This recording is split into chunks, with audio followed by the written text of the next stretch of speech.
ॐ तव कथामृतं तप्तजीवनं कविभिरीडितं कल्मषापहं श्रवणमङ्गलं श्रीमदाततं भुवि गृह्णन्ति ये भूरिदा जनाः।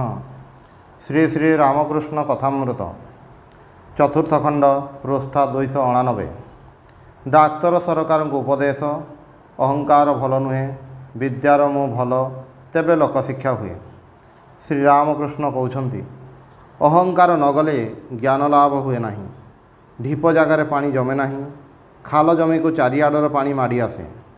डाक्तर कहते किंतु खाल जमी को चारिआडू जो पानी आसे ता भितर भल पानी अच्छी, खराब पानी भी अच्छी, गड़िया पानी मैड़ा पानी ए सबू भी अच्छी। पहाड़ उपर मध्य खाल जमी अच्छी। नैनीताल मानसरोवर ଯେଉଁଠାରେ केवल आकाशर विशुद्ध जल। श्री रामकृष्ण कहते केवल आकाशर विशुद्ध जल बेस। डाक्तर कहते आ उच्च जगार पानी चारिआड़ को दि जाइपारे।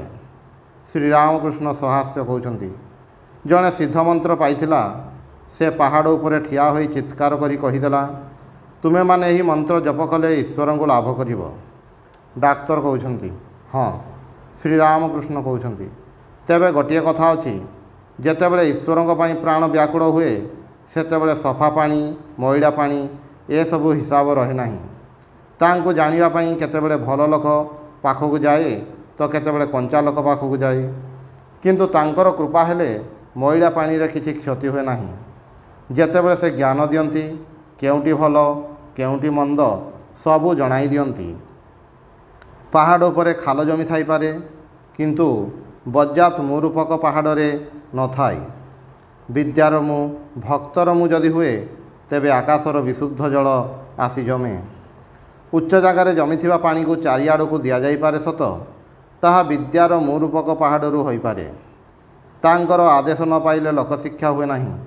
शंकराचार्य ज्ञान लाभ परे विद्यार मु रखिथिले लोक शिक्षा पाई। तांको लाभ न करी लेक्चर सेथिरे लोकंकर कौन उपकार हेबो। नंदन उद्यान रे ब्राह्म समाज को जाइथिली। सेठार उपासना परे समाध्यायी वेदी उपरे बसी लेक्चर देले। लेखि आनिथिले। पढ़िबा बेले पुणी चारिआड़ को चाहुथिले, ध्यान करुछंती, ता मझिरे पुणी थरे थरे चाहुछंती। जे ईश्वर दर्शन करि नाही ताहार उपदेश ठीक हुए नाही। गोटिए कथा ठीक हैला तो आउ गोटिए गड़माड़िया हो जाए। समाध्यायी लेक्चर दे कहिले ईश्वर वाक्य मनर अतीत, तांकोठारे कौनसी रस नाही। तुमे माने प्रेम भक्ति रूपक रस दे तांको भजना कर। देख जे रस स्वरूप आनंद स्वरूप तांको एहीपरि कहउछंती। ए लेक्चर रे कौन हेबो, एथिरे कौन लोक शिक्षा हुए। जणे कहिथिला मोर मामू घरे गुहाळे घोड़ा अछंती। गुहाळ रे पुणी घोड़ा समस्तंकर हस। सेथिरु बुझिबाकु हेबो घोड़ा नाही। डाक्तर सहास्य कहउछंती गोरु मध्य नाही, समस्तंकर हस। भक्त मानक मध्यरे जो माने भावाविष्ट होइथिले समस्ते प्रकृतिस्थ होइछंती। भक्त मानक देखि डाक्तर आनंदित होउछंती। मास्टरों को पचारुछंती ए किए। पल्टू छोट नरेन भूपति शरत शशि प्रभृति युवक भक्त मानकु मास्टर जण जण करी देखाई डाक्तरों सहित परिचय कराई देउछंती। श्रीयुक्त शशींक संबंध में मास्टर कहउछंती ए बीए परीक्षा देवे। डाक्तर टिके अन्यमनस्क होइथिले। श्री रामकृष्ण डाक्तरों को कहउछंती देख हे ए कौन कहउछंती। डाक्तर शशींकर परिचय शुणिले। श्री रामकृष्ण मास्टरों को देखाई डाक्तरों प्रति ए स्कूल पिला मानकु उपदेश दियंती। डाक्तर कहउछंती मु से कथा शुणिछि। श्री रामकृष्ण कहउछंती कि आश्चर्य, मु मूर्ख तथापि शिक्षित लोक माने एठाकु आसंती। आश्चर्य कथा। सुतरां कहिबाकु हेबो जे ए सबु ईश्वरंक लीला। आज कुमार पूर्णिमा राति प्राय 9टा। डाक्तर 6टा बेलू बसिछंती और एही सबु कांड देखुछंती। गिरीश डाक्तरों को कहउछंती अच्छा महाशय आपणकर कौन एपरि हुए। एठाकु आसीबी नाही भाबुछि जेपरि किए टाणी आणे। मोर एपरि होइछि बोली कहूछि। डाक्तर कहउछंती ठीक एपरि हुए तो बोध हेउ नाही, तेबे हृदयर कथा हृदय ही जाने। श्री रामकृष्ण प्रति आउ एसबू विषय कहवा कौन दरकार। चतुर्विंश परिच्छेद श्यामपुकुर घरे नरेन्द्र डाक्तर सरकार आदि गहन डाक्तर सरकार और सर्वधर्म परीक्षा। ठाकुर श्री रामकृष्ण नरेन्द्र महिमाचरण मास्टर डाक्तर सरकार प्रभृति भक्त मान गहन श्यामपुकुर घरे 2 महलारे बसिछंती। दिन प्राय गोटाए 24 अक्टोबर 1885 कार्तिक 9 दिन। श्री रामकृष्ण कहते तुमर होमियोपैथी चिकित्सा भल। डाक्तर कहते एथिरे रोगीर अवस्था बही सहित मिलाइबाकू हुए, जेपरी इंग्राजी संगीत देखि पढ़ी गाइबाकू हुए। गिरीश घोष कहीं थाउ थाउ काली राति अनिद्रा होइथिला। श्री रामकृष्ण कहते अच्छा भांग खाई निशा हैला भली भाव अवस्था कहीं हुए। डाक्तर मास्टर को कहते नर्भस सेंटर एक्शन बंद हो जाए से अचेतन। इे गोड़ ठीक पड़े ना जेते एनर्जीज ब्रेन आड़ को जाए यही नर्भस सिस्टम नहीं लाइफ बेक पछर अच्छी मेडुला ऑब्लंगाटा तार क्षति हेले लाइफ एक्सटिंक्ट हो जाई पारे। श्रीयुक्त महिमा चक्रवर्ती सुषुम्ना नाड़ी भितर कूलकुंडलिनी शक्ति विषय कहते स्पाइनाल कॉर्ड भितर सुषुम्ना सूक्ष्म भाव में रही कहीं देखिपारती ना महादेवंकर वाक्य। डाक्तर कहते महादेव मेन इन मैच्योरिटी को एग्जामिन करिसेंती। यूरोपीय माने एम्ब्रियो मैच्योरिटी पर्यंत समस्त स्टेज देखिछंती। कंपारेटिव हिस्टोरी समस्त जानिबा भल। सांताल मानकर इतिहास पढ़ी जना जाइछि जे काली जड़े सांताली स्त्री लोक थिले बहुत लड़ई करथिले समस्तंकर हस। ए हसिबा कथा नुहे। कंपारेटिव एनाटॉमी रे केते उपकार होइछि सुन। प्रथमे पानक्रियाटिक जूस और पित्त भितर क्रियार तफात जना पड़ू नथिला। तापरे क्लाउड बर्नार्ड ठेकुआर स्टोमाक लिभर प्रभृति परीक्षा करी देखाइले जे पित्तर क्रिया और से जूस क्रिया अलगा।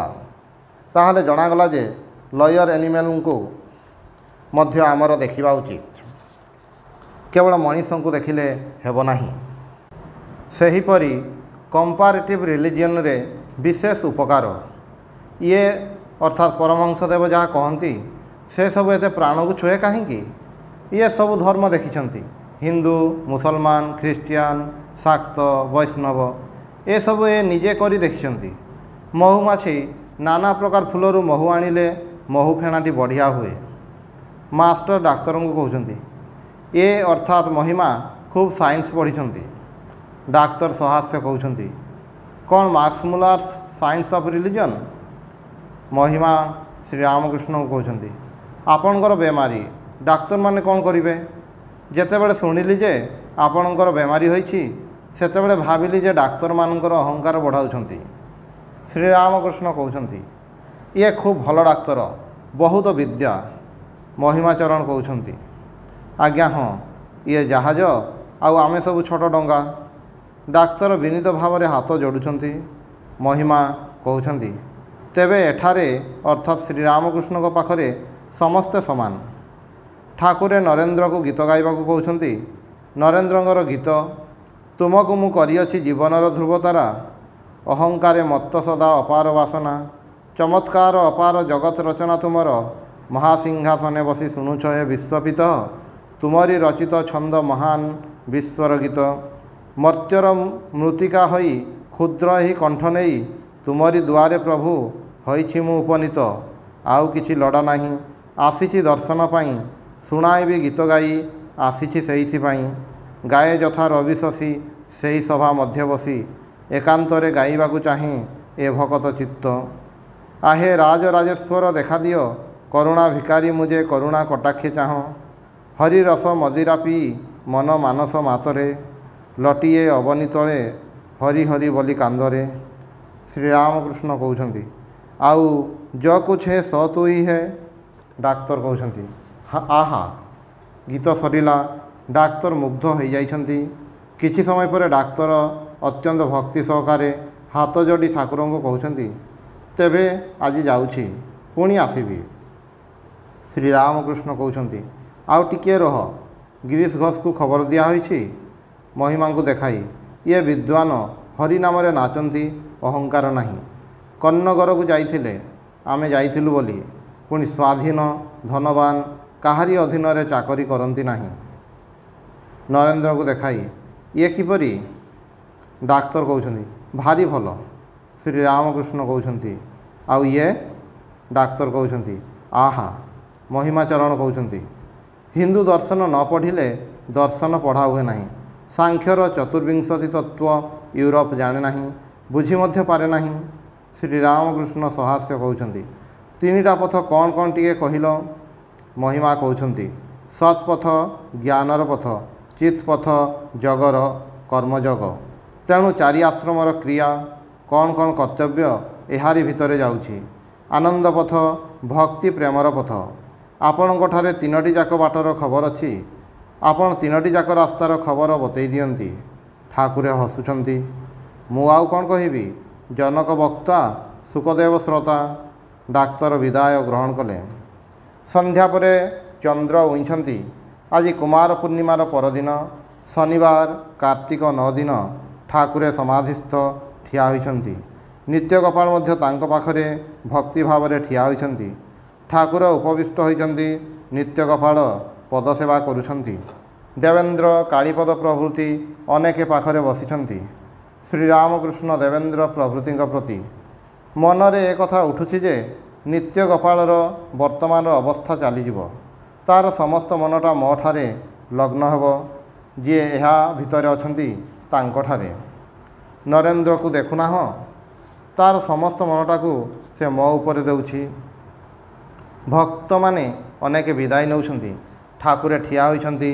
जड़े भक्त को जप कथा कहउछंती। जप करिबा अर्थ निर्जन रे निशब्द रे तांकर नाम नेबा। एकाग्र भाव रे नाम करू करू जप करू करू तांकर रूप दर्शन हुए। तांकर साक्षात्कार हुए। भारी काठगड़ शिकुड़ी रे बंधा होई गंगा गर्भरे रखा होइछि। शिकुड़ीर आर मुंडटा कूलरे बंधा होइछि। शिकुड़ीर गोटे गोटे कड़ी को लिंक को धरी धरी जाई क्रमे से शिकुड़ी साहाय्य पानी रे बुड़ी काठगड़ को छुई हुए। ठीक सेहीपरि जप करू करू मग्न हो गले क्रमे भगवानकर साक्षात्कार हुए। कालीपद सहास्य भक्त मानू कहते ये आमर बढ़िया ठाकुर जप ध्यान तपस्या करने को हुए ना। एतिकी बेले ठाकुर हठात कहते यहीटा केमिति होउछि। ठाकुर गलदेश व्याधि कष्ट। देवेंद्र कहते से कथारे आउ भूलु नाहु। देवेंद्र को मनर भाव यही जे ठाकुरे केवल भक्त मानू भुलाइबा पई बेमारी देखाउछंती। भक्त माने विदाय ग्रहण कले। केते जन युवक भक्त पाड़ी करी रातिरे रहिबे। आज मास्टर मध्य रातिरे रहिबे। ओम निरंजनम नित्यमनंतरूपम भक्तानुकंपादित विग्रहं वै ईशावतारं परमेशमीड्यं तं रामकृष्णं शिरसा नमामि। इति चतुर्थखंड समाप्त।